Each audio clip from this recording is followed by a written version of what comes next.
Core forms can run a WordPress form outside WordPress. In this demo, I'll expose a contact form, place it on a plain web page, and send a real test submission.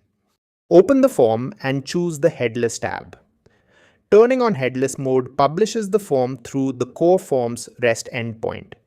You can use the ready-made drop-in embed or fetch the schema and submit data yourself from Astro, React, Vue, another framework, or a completely independent website. Core Forms also provides a side key for external requests, and the settings page lets you regenerate that key and restrict approved origins before production. These credentials belong to this old test environment and are no longer active, while the setup pattern remains the same for current installation. Back in the form, I'll use the simplest option, the vanilla JavaScript embed.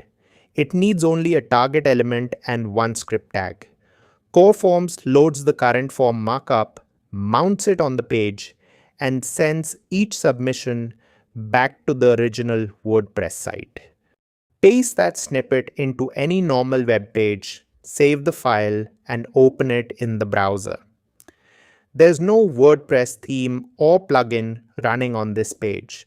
The form is fetched directly from the original site, so changes made in Core Forms can appear without rebuilding this external page. Now I'll complete the external form with a name, email address, subject, and message. The browser sends those fields to the configured endpoint, while Core Forms applies the form's validation, spam settings, messages, and actions on the WordPress side. This is what makes headless forms useful. The front end can be almost anything, while form management stays centralized.